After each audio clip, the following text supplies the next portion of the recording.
Merci, Monsieur le Président. Ma question pour la... Thank you, Mr. Speaker. My question is to the Acting Premier.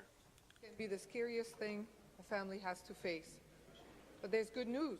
Cancer treatment are improving all the time. There are treatments that once required to go to the hospital that don't any longer because of take-home cancer drugs. But in Ontario, these life-saving drugs often come with a huge out-of-pocket expense. Why does the Premier think it is okay to force cancer patients to reach deep into their pockets to pay thousands of dollars for these life-saving drugs? Acting Premier. To the Minister of Health and Long-Term Care. Minister of Health, Long-Term Care. Thank you, Mr. Speaker.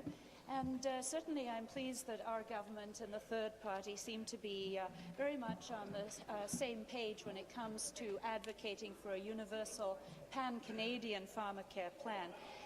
My predecessor is heading up a Canada-wide committee looking at the issue of all drugs, including cancer drugs.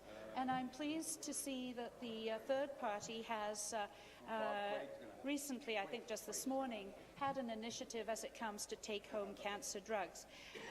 We are also, of course, very aware that this is an important area, and that's why we, in fact, do provide free oral cancer drugs to take-home patients in a number of different ways. Thank you, Mr. Speaker. Supplementary. Speaker, those different ways that the Minister talked about, most of them go through trillion drug program. But most of the time, it takes weeks to get an approval. Just imagine, Speaker, waiting weeks for the government to decide, all the while knowing that your cancer is not being treated. Isn't that the last thing family needs after a cancer diagnostic? Thank you. Minister. There are many different ways, as I've said, for low-income families to be able to access these drugs. The Ontario Drug Benefit program funds oral cancer drugs, including oral chemotherapy for ODG-eligible recipients. We have a new drug funding program administered by Cancer Care Ontario that funds intravenous cancer drugs that are provided in an outpatient setting. CCO also administers the evidence-building program and the case-by-case review program. We currently spend some $479 million on oral cancer drugs, and we increased our funding by 25% last year. I understand the leader of the third party is now proposing an increase of some 9%. And in her estimation, she has offered to spend some $43 million annually on this program. I'll have more on the supplementary. Thank you. Final supplementary.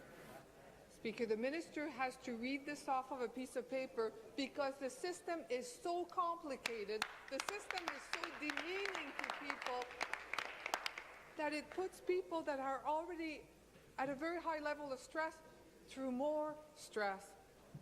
She doesn't have to force family to reach into their pocket for these drugs. The Minister has a choice. She doesn't have to force them to wait for weeks for treatment. She doesn't have to force them to go through this demeaning process that she's laying out for us. She can provide true universal coverage for these life-saving cancer drugs. Why doesn't she? Thank you. Minister. According to our estimates, the platform just released by the NDP would actually cost some $300 million annually. They are only offering $43 million. In other words, it's just like their long-term care commitment. There's not nearly enough funding in their platform, and frankly, I don't know who could possibly trust them. I think it's particularly disappointing that they are so ready to make these empty promises to Ontario's cancer patients and their families.